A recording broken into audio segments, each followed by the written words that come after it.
Selamat datang dan jumpa lagi bersama saya. Tak terasa sudah hari ke-10 saya di sini. Kali ini saya akan mengajak kalian mengeksplorasi daerah sini. Mulai dari mencari puncak terdekat, memadamkan percikan api yang akan menyebar, menemukan gubuk yang sudah lama terbengkalai, hingga bertemu warga sekitar yang sedang bermukim di sini. Merasakan segarnya lemon tea, melihat indahnya kolam pancing di atas gunung, dan masih banyak lagi. Alam ini ternyata penuh kejutan dan menyimpan banyak misteri yang tak terduga. Dari perjalanan ini saya belajar, di balik ketidakpastian ada pelajaran untuk selalu waspada dan hati untuk bersyukur atas setiap hal baik yang kita temui di jalan. Jangan kemana-mana, karena petualanganku akan segera dimulai. Jadi duduk yang nyaman, siapkan cemilan, dan mari kita mulai.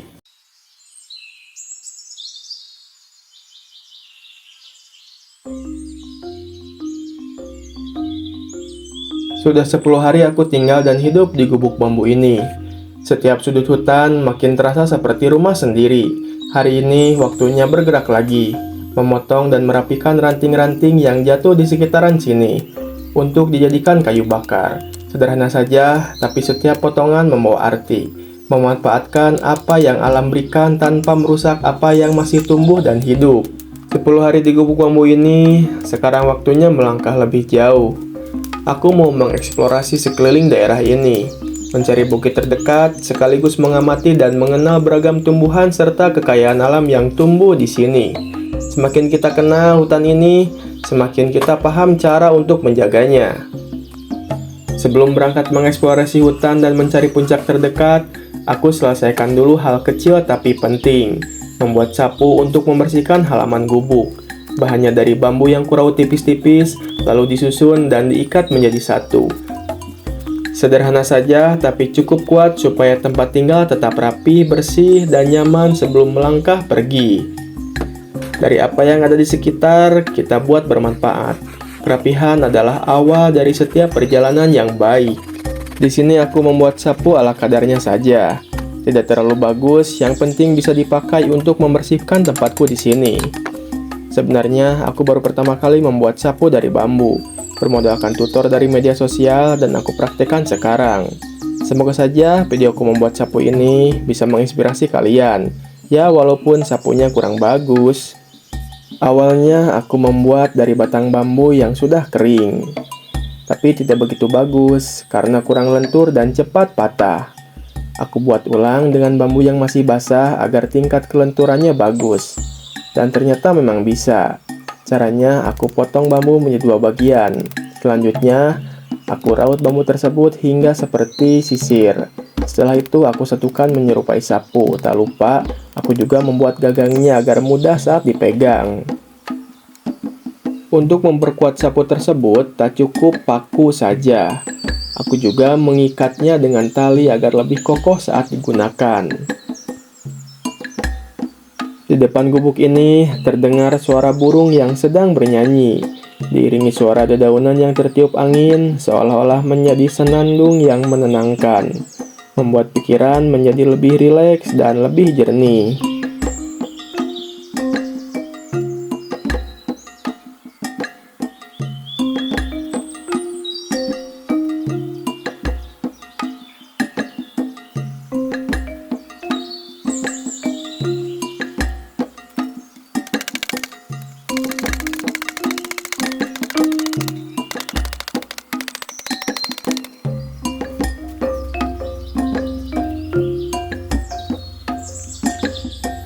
Dan akhirnya sapu pun jadi.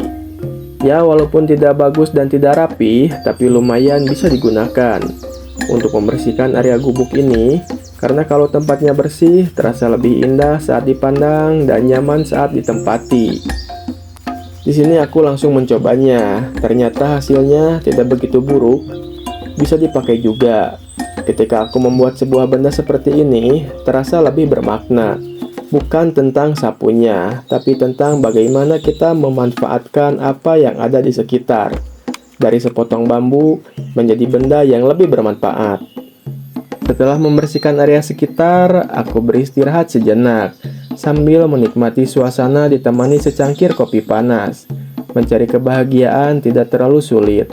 Terkadang kebahagiaan datang dengan sendirinya asal kita pandai bersyukur atas karunia yang Tuhan berikan. Bagiku di sini juga sudah cukup. Setiap orang berbeda-beda dengan kebahagiaannya, tapi aku merasa bahagia saat terasing di tengah hutan sendirian seperti ini. Terasa jiwa ini menyatu dengan alam. Setelah dirasa cukup beristirahat, saatnya aku bergegas untuk melangkah lebih jauh masuk ke dalam hutan dan mencari puncak terdekat. Aku penasaran, kira-kira aku bakalan ketemu apa dan bagaimana di sana. Apakah cuma aku yang sendirian di sini atau ada orang lain juga?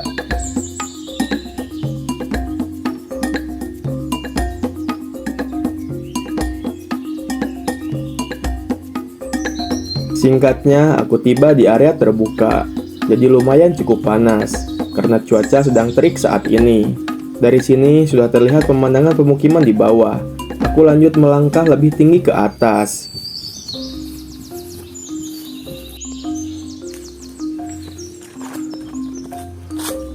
Di sini aku mulai memasuki kawasan yang rapat dengan vegetasi. Jalannya yang terus menanjak membuat staminaku sedikit terkuras.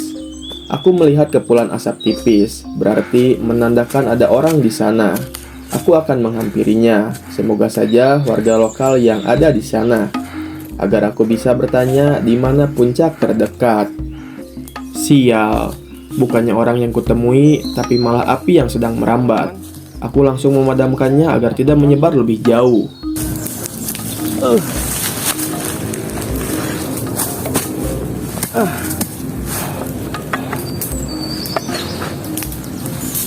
Karena kan sekarang kemarau, jadi sangat rawan kebakaran hutan ya. Lihat.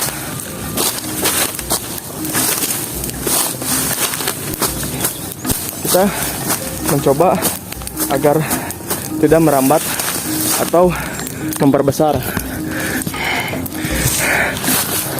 Di sini aku sedikit agak panik dikarenakan aku sendirian. Jadi sulit mengambil gambar saat situasi seperti ini. Yang aku takutkan merambat ke area sebelah karena ada pohon-pohon kering dan juga ilalang yang sudah mengering. Telat sedikit saja bisa-bisa api ini tak bisa dipadamkan.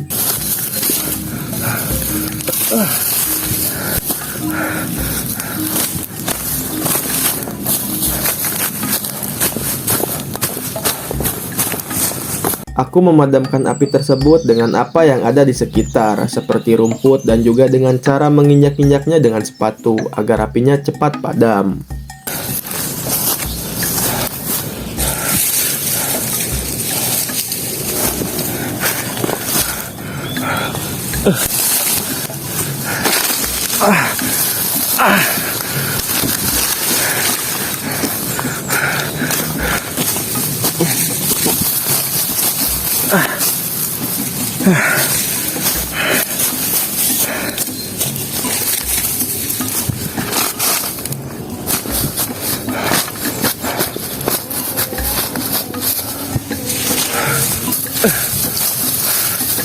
Akhirnya api tersebut padam, membuat rasa khawatirku sedikit berkurang.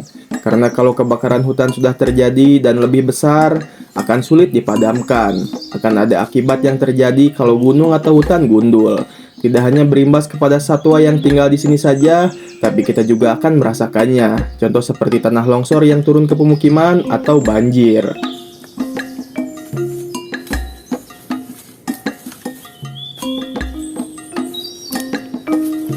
Nah, oke teman-teman, dikarenakan sekarang sudah mau masuk musim kemarau dan udah beberapa hari hujan gak turun, jadi membuat keadaan di sini menjadi kering ya.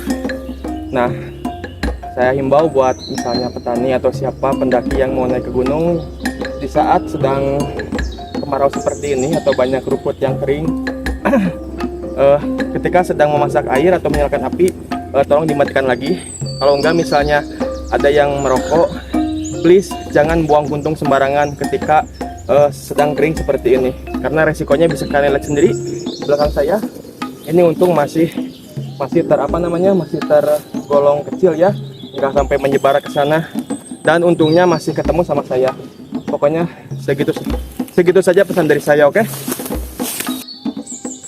Di sini aku tidak menyalahkan siapapun. karena bisa saja terjadi kebakaran hutan tanpa campur tangan manusia. Bisa saja ranting atau daun yang sudah sangat kering terpapar panasnya matahari dan akan jadi percikan api.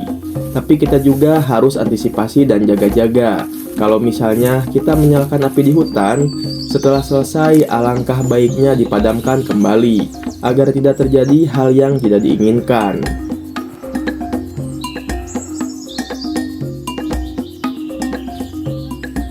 Di sini aku mau sedikit bercerita. Ketika aku membuat video satu episode, tidak satu hari satu video jadi. Aku juga perlu beberapa kali mengambil video. Terkadang aktivitas ini membutuhkan waktu 5 hari agar jadi cerita dalam satu video. Karena kalau satu hari satu video sangat tidak mungkin. Belum lagi proses editing yang memakan banyak waktu menjadi kendala. Karena aku kerjakan sendiri, jadi jangan heran ketika beberapa episode langsung loncat jadi hari ke-10. Padahal di video sebelumnya hari ke-5. Ya, itu alasannya. Aku membuat video ini real dengan apa yang terjadi di sini, tidak ada settingan. Jadi semua kejadian di sini memang mengalir begitu saja, tanpa skenario yang direncanakan. Di sini aku mendengar ada aktivitas seperti suara ranting dan semak-semak.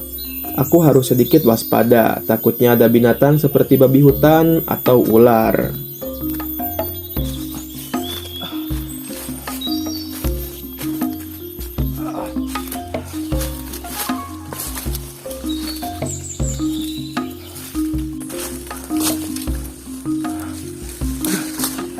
Ya teman-teman, sekedar mau ngasih tahu. Nah, ini adalah bulu dari bambu. Nah, ini kalau kena tangan itu nempel. Cara ngehilangin ininya gampang. Tinggal kalian, misalnya kita megang ini, ya, megang ini misalnya gini nih, megang. Nah, teruskan ke sini, itunya. Tinggal kalian kesiniin aja ke rambut aja. Tuh, langsung hilang lagi. Seperti itu ya. Jadi ini agak lumayan ekstrim jalurnya. Aduh.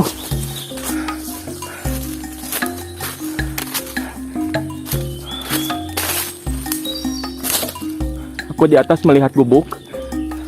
Tuh. Kita gak tahu gubuk tempat istirahat atau apa.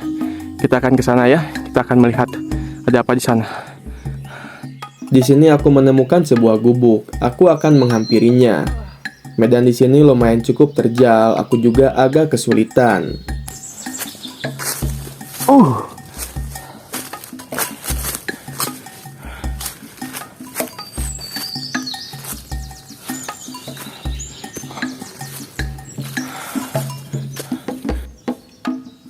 Sepertinya ini sebuah puncak gunung karena medan di sini sudah datar.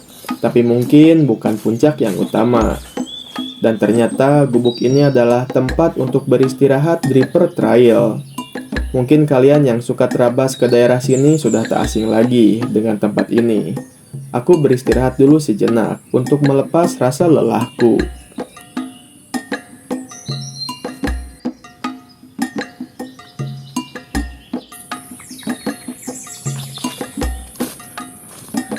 Nah, jadi seperti ini teman-teman. Nah, itu tasku ya. Dan juga airku. Nah, saya kita lihat ini ada tulisan apa? Oh, Batara Bandung Trail Adventure. Tak terbayang ketika ada event motor trail. Mungkin tempat ini ramai. Banyak motor berjejer dan juga para driver trail yang istirahat di sini sambil sendau gurau penuh cerita. Oke, dikarenakan puncak gunung masih jauh ya teman-teman, butuh beberapa jam lagi kalau mau nyampe ke sana. Dan juga waktu udah sore, persiapan saya ya seperti biasa kurang matang ya. Saya gak bawa tenda atau playset dan juga gak bawa perbekalan. Saya gak bakalan mungkin memaksakan diri atau menginap di sana. Lebih baik saya cari aman aja, balik lagi ke gubuk bambu saya. Nah, setelah itu nanti mungkin suatu saat saya akan coba ke sana dengan persiapan yang lebih matang. Ini juga udah puncak, cuma belum puncak utama. Yang utamanya di sebelah sana. Mungkin berdurasi kurang lebih 2 jam atau 3 jaman lah kalau jalannya santai. Nah, ini juga udah di puncak. Bisa kalian lihat tuh. juga udah di puncak ya, tuh.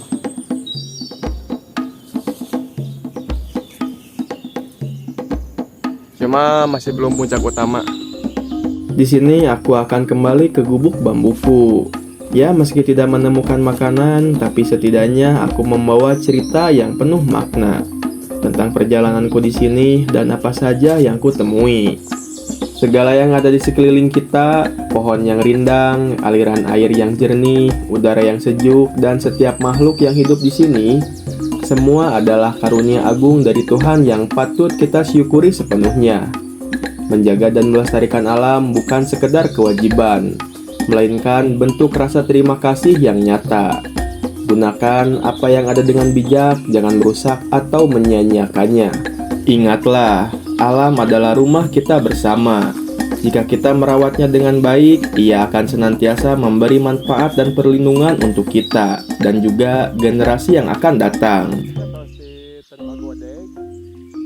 Tapi nah, itunya ini bagodek jadi terbengkalai gitu teh. Oh.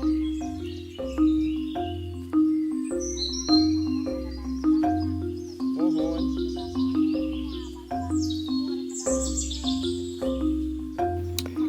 Dan tak kusangka, aku bertemu dengan warga lokal yang sedang bermukim di sini. Aku pun menghampirinya sambil aku berbincang tentang dari mana ia berasal dan sedang apa ia di sini. Ternyata ibu ini adalah sang pemilik kebun yang akan menginap di sini karena ini hari Sabtu. Jadi mereka akan bermalam di sini bersama keluarganya sambil piknik dan menikmati keindahan alam. Kata ibu ini, anak dan saudaranya akan menyusul ke sini saat maghrib tiba, karena akan ada acara membuat nasi liwet dan mancing ikan. Karena di sini ada kolam ikan. Selanjutnya, aku akan melihat area tersebut, tempat ibu ini. Ternyata ada air yang langsung mengalir dari mata air. Airnya jernih dan segar, membuat aku ingin cuci muka sekedar ingin merasakan kenikmatan air tersebut. Konon katanya, kalau membasuh muka di air ini akan awet muda. Kata ibu ini, cuci muka dulu agar tambah ganteng. Aku pun langsung membasuh mukaku yang penuh dengan keringat. Luar biasa, hanya sekedar cuci muka tapi terasa nikmat dan segar sekali, membuat aku merasa 10 tahun lebih awet muda. Di sini aku melihat pohon lemon yang hijau.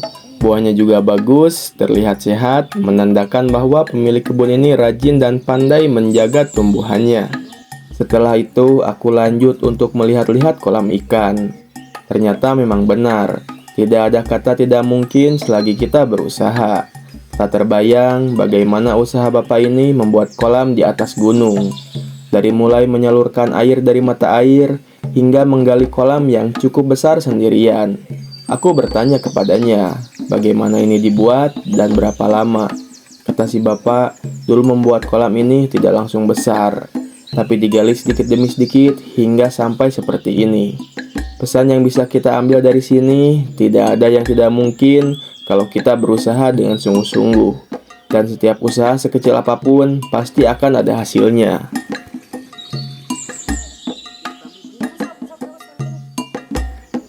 Di sini aku disuguhi lemon tea, buah lemon yang dipetik langsung dari pohonnya yang berada di depan.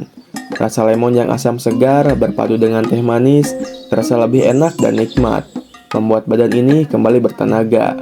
Malahan di sini aku dikasih lemon untuk kunikmati nanti. Buah lemon banyak manfaatnya. Manfaat utama lemon meningkatkan daya tahan tubuh, tinggi vitamin C, lawan radikal bebas, nggak gampang sakit atau panas dalam.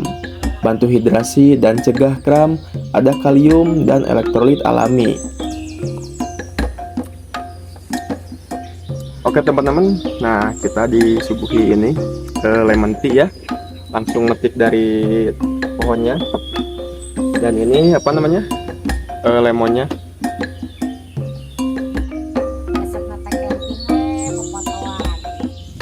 Karena waktu sudah sore, aku memutuskan untuk segera kembali pulang ke gubuk bambu. Ibu dan bapak ini mengajakku membuat nasi liwet, memancing, dan membakar ikan. Bukannya aku tak mau, tapi kalau aku di sini, aku khawatir gubuk bambuku tak ada yang jaga. Jadi aku memutuskan pulang saja. Perjalanan mencari puncak gunung hari ini menyimpan banyak cerita. Aku melihat alam yang indah, turut memadamkan api yang sempat merambat agar hutan tetap terjaga. Menemukan gubuk tua yang sudah lama terbengkalai, lalu bertemu dengan warga yang tinggal di sini. Kehangatan mereka terasa sampai ke hati, apalagi saat disuguhi secangkir teh lemon yang manis dan menyegarkan. Kini perjalanan pulang dimulai kembali. Suasana yang tadi penuh tawa dan kehangatan perlahan berubah menjadi sunyi dan sepi, hanya ditemani suara angin dan dedaunan. Namun kesunyian ini bukanlah kesepian. Ia membawa pulang kenangan, pelajaran, dan rasa syukur. Setiap langkah di alam ini mengajarkan, di tengah keindahan ada kewajiban menjaga, di tengah kesederhanaan ada kebaikan yang tulus. Sampai jumpa di perjalanan berikutnya. Jangan lupa like, komen, dan subscribe agar channel ini berkembang.